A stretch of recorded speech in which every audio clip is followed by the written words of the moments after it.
Assalamualaikum warahmatullahi wabarakatuh. Kayak mana kabar kalian para pejuang hak rakyat? Masih kuatkah kalian mendorong pagar besi dan juga gas air mata? Ojol harapkan kepada kalian untuk tetap stay pakai masker dimanapun kalian berada, agar kalian tetap sehat, kuat, karena kalian minum batu baterai ABC. Nah, teruntuk kalian bagi penganut teori konspirasi teori konspirasi bumi datar, kalian tidak perlu khawatir. Kali ini Ojol akan menghibur kalian dengan satu kasus kriminal yang akan membuat kalian tercengang. Tentunya kasus kriminal ini tentang seorang wanita cantik yang sempat viral di aplikasi Goyang Mama Muda. Nah teman-teman super youtuban, biar kita sama-sama enak dan kalian pun menghabiskan kuota kalian yang 500 MB itu biar nggak terasa lebih mubazir, Ojol harapkan kepada kalian untuk dapat menekan tombol subscribe, tombol lonceng biar notifikasi sering masuk ke HP kalian, biar HP kalian kayak HP orang yang punya pacar, dan juga tekan tombol like serta komen. Silakan berkomen kalian di sana menggunakan otak kalian yang berbentuk aksesoris itu, dan juga Ojol harapkan kalian tinggalkan komen yang membangun dan juga komen yang lebih positif biar mood Ojol itu bikin video lebih bertambah gitu. Ojol kasih waktu kalian 1 menit untuk dapat subscribe channel ini, oke? 1 menit buat teman-teman. Oh ya, teman-teman, jadi apabila banyak kesalahan di video ini, Ojol ucapkan mohon maaf yang sebesar-besarnya karena Ojol ini manusia biasa, bukan Hotman Paris. Jadi kalian maklumi saja karena Ojol ini pendatang baru, bukan orang lama, bukan veteran. Oke teman-teman, karena bacot-bacotannya tadi sudah selesai, dan buat yang udah subscribe, Ojol ucapkan terima kasih banyak. Untuk menghargai kalian, untuk mengapresiasi kalian yang sudah subscribe, Ojol akan menyuguhkan kalian satu kisah kriminal, di mana kisah ini sempat viral di aplikasi Goyang Mama Muda tentang seorang wanita cantik, seorang wanita Chinese yang viral memakai daster berwarna orange di sidang pengadilan pembunuhan ibunya sendiri. Dia membunuh ibunya sendiri dengan 79 kali tusukan hingga 150 kali tusukan, dan dia pun tidak terlihat merasa bersalah dengan kasusnya yang seperti itu. Ya, siapa lagi kalau bukan Isabella Guzman. Kali ini kita akan membahas Isabella Guzman. Sebelum lebih jauh, Ojol akan mengajak kalian berkenalan terlebih dahulu dengan seorang wanita cantik ini. Mana tahu aka-aka atau abang-abang di sana buaya darat dari spesies manapun tertarik dengan wanita cantik ini mungkin. Baiklah, kita akan berkenalan langsung dengan Isabella Guzman.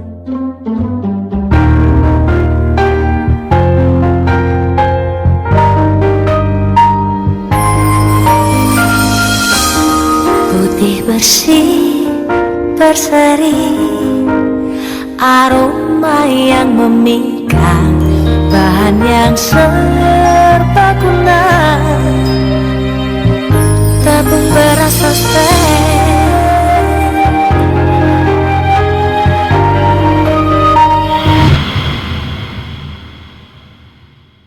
Isabella Guzman merupakan seorang wanita cantik asal Aurora, Colorado, Amerika Serikat. Ia lahir di bulan Juni 1995 dan pada saat itu Isabella masih berumur 18 tahun. Yang berarti Isabella itu masih membutuhkan bimbingan dari om-om yang berpengalaman. Isabella lahir dari kolaborasi Ibu Yun Mihoy dan juga Bapak Robert Guzman, sehingga menghasilkan produk yang bernama Isabella Guzman. Masa kecil Isabella Guzman layaknya seperti anak kecil pada umumnya. Isabella suka bermain, Isabella suka bermain gundu, mencuri jambu, dan juga mencuri sendal saat orang sedang sholat Jumat. Hingga pada masa remajanya, Isabella ini tumbuh dan orang tuanya pun bercerai. Ibu Yun Mihoy dan Bapak Robert Guzman sudah tidak bersama lagi. Isabella tinggal bersama ibunya, yaitu Ibu Yun Mihoy. Nah, semenjak bercerai bapak dan ibunya, Isabella ini menunjukkan satu perilaku yang mulai menyimpang. Isabella mulai menjadi gadis yang nakal. Isabella mulai sering berbonceng 3 di sore hari naik motor. Semenjak perceraian itu, Isabella menjadi seorang anak gadis yang akhlak keras. Dia sering bertengkar dengan ibunya karena hal-hal kecil seperti rebutan Tupperware dan sebagainya.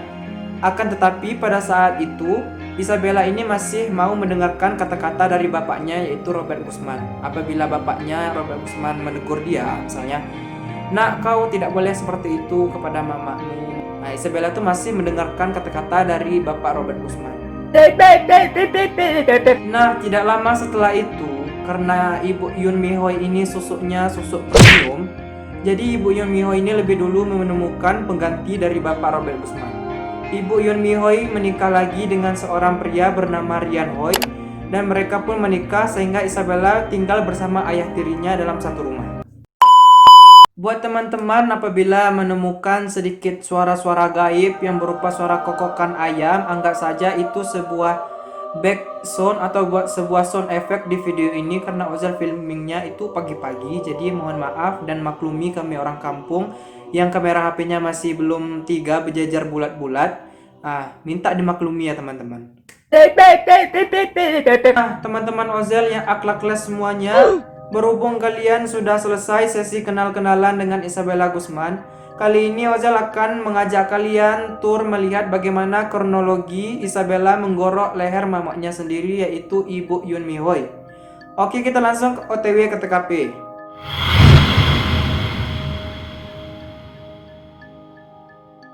Seiring berjalannya waktu, mereka hidup bersama, mereka tinggal bersama. Isabella tinggal bersama ayah tirinya dan juga ibunya, Yun Mihoi dan Rian Hoi. Hingga Isabella ini semakin menunjukkan perilaku yang sangat menyimpang. Isabella sudah naik tingkat, Isabella sudah mulai mengganas. Ditunjukkan dari perilaku Isabella saat mereka bertengkar, Isabella dan juga ibunya Yun Mihoi. Isabella sudah berani main fisik dengan ibunya, seperti meludahi ibunya sendiri, main tangan dengan ibunya sendiri, ataupun berkata-kata kasar kepada ibunya sendiri. Nah, di beberapa waktu sebelum kasus pembunuhan itu terjadi, asal teman-teman tahu, Isabella sempat bertengkar besar dengan mamanya sendiri, yaitu Ibu Yun Mihoi, dikarenakan Isabella ini kesal karena keranjang Shopee-nya sudah penuh akan tetapi tak kunjung mendapatkan diskon ongkir. Sehingga Isabella mengirimi mamanya email yang berupa ancaman yang bertuliskan kau akan membayar. Saat Ibu Yun Mihoi sedang asik rebahan sambil nonton BTS, Ibu Yun Mihoi mendapat notifikasi email yang dikirimkan oleh Isabella Guzman, di mana email tersebut berisikan sebuah ancaman yang bertuliskan kau akan membayar. Seketika Ibu Yun Mihoi langsung terkejut dan takut akan tingkah laku anaknya yang sudah mulai berani mengancam dia. Tidak menunggu lama, Ibu Yun Mihoi langsung menelpon 911 atau polisi segera untuk dapat pergi ke rumah mereka melihat bagaimana kondisi anaknya. Jangan tangkap aku, Pak Polisi.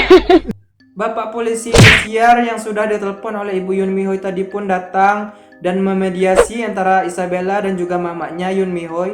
Dan Ibu Yun Mihoi menceritakan bagaimana permasalahan keluarga yang sedang mereka alami sekarang. Dan Bapak polisi pun menceramahi, memberi Isabella pencerahan rohani, hingga Isabella pun tercerahkan dan Isabella pun berjanji tidak akan mengulangi kesalahan atau tidak akan mengancam ibunya lagi. Akan tetapi, setelah perginya Pak polisi itu, Isabella sudah tidak terlihat lagi keluar di kamarnya. Isabella sering mengurung diri di kamar, tidak tahu apapun yang dia lakukan di dalam kamar. Karena Isabella sudah tidak terlihat keluar di kamar lagi, Isabella mengurung dirinya di kamar semenjak diberi pencerahan rohani oleh Bapak polisi Indosiar yang tadi. Ibu Yun Mihoi pun semakin ketakutan dan menelpon mantan suaminya, yaitu Robert Guzman. Ia berkata kepada Robert Guzman supaya dapat menasehati anaknya sendiri agar Isabella itu mau menjalin komunikasi lebih baik. Mendengar semua kisah atau semua cerita yang diceritakan oleh mantan istrinya Ibu Yun Mihoi, Bapak Robert Guzman pun menelpon Isabella Guzman dan berkata, "Nak, kau jadi anak tuh yang baik, tidak bolehlah kau melawan sama ibu kau. Meskipun dia udah mantan bapak, dia tetap meninggalkan kenangan di hati bapak. Jadi kalau kau jadi anak baik, nanti dia bakal belikan kau apapun itu, Kinder Joy, paket 12 giga. Dia bakal belikan, tapi kau itu harus jadi anak baik. Jadi dengarkan kata-kata bapak, oke? Jangan melawan terus sama mama kau. Durhaka kau nanti dikutuk jadikan pari, tahu rasa kau." Setelah ditelepon oleh Bapak Robert Guzman, Ibu Yun Mihoi berpikir kalau Isabella Guzman ini sudah berubah, sudah menjadi anak yang mau mendengarkan kata-kata orang tuanya. Tidak lama setelah itu teman-teman, tepatnya pada tanggal 23 Agustus 2013, saat Ibu Yun Mihoi sedang asik bersyaweria di dalam kamar mandi, Isabella pun menyelinap masuk ke kamar mandi dengan membawa pisau di tangannya dan juga sebatang tongkat baseball. hingga Isabella mengunci pintu kamar mandi dari dalam.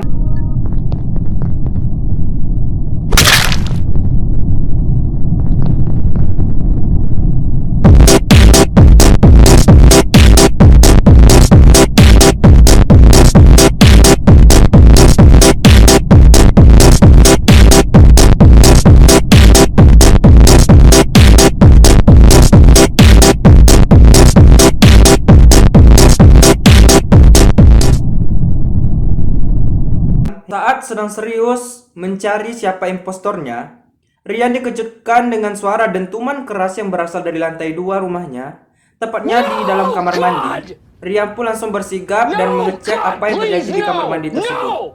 Akan tetapi betapa terkejutnya Rian melihat cucuran darah keluar dari dalam kamar mandi. Udahlah, kata Rian dalam hati, mendudahlah, aku habislah bini aku di dalam. Rian pun langsung mencoba mendobrak pintu kamar mandi tersebut, akan tetapi dihalangi oleh Isabella Guzman dari dalam. Baku hantam dan dorong-dorongan pintu pun tak terelakkan, mereka saling dorong-dorongan. Peristiwa baku hantam masih berlangsung, dorong-dorongan pintu juga masih berlangsung antara Isabella Guzman dan juga Rian Hoi. Akan tetapi Isabella Guzman mulai menyerah. Dia membuka pintu dan keluar sendiri berjalan dengan tatapan yang kosong sambil memegang pisau di tangannya yang berlumuran darah.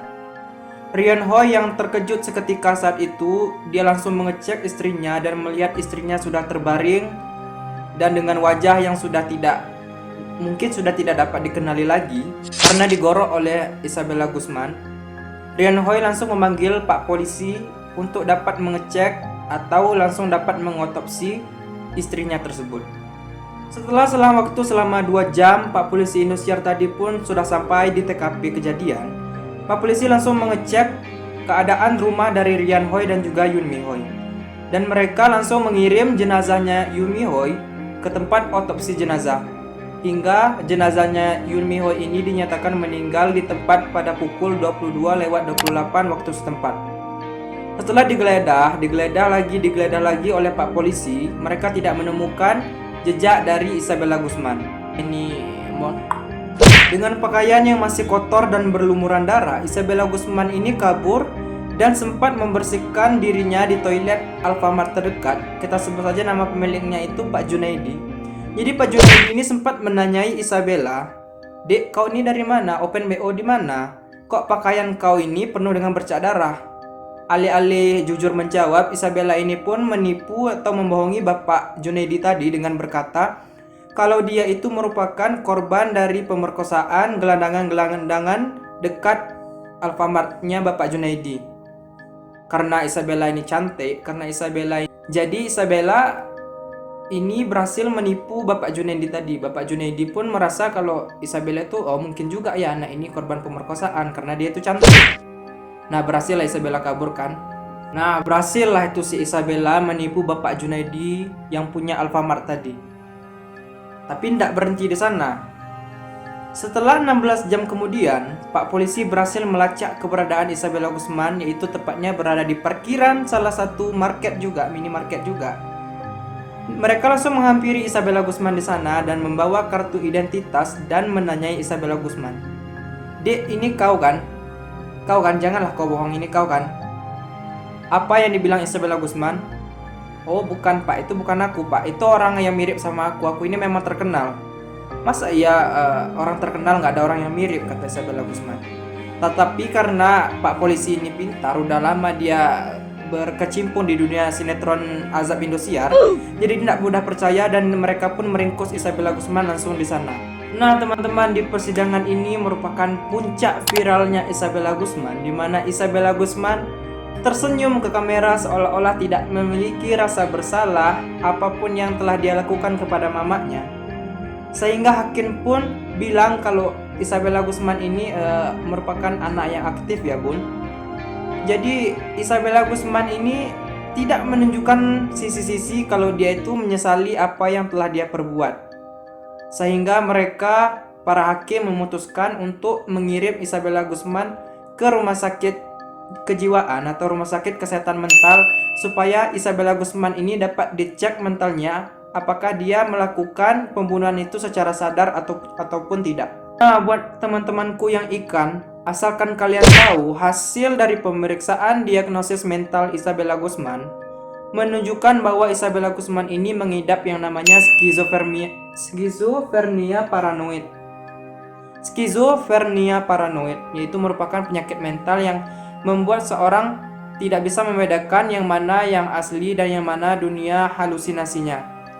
Jadi seperti itu bagi teman-teman yang tidak tahu arti skizofrenia paranoid. Jadi teman Ozel akan memberikan nanti di sini keterangan skizofrenia paranoid agar kalian dapat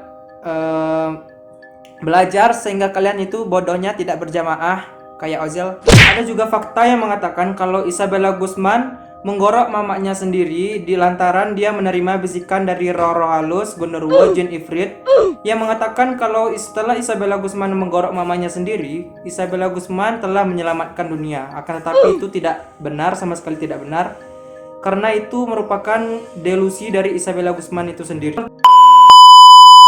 Untuk kalian yang sudah nonton dari awal sampai akhir, Ozel ucapkan terima kasih sudah bertahan sampai sejauh ini, dan Ozel harapkan kedepannya kalian masih tetap menunggu konten-konten terbaru dari Ozel, dan sampai jumpa di video berikutnya.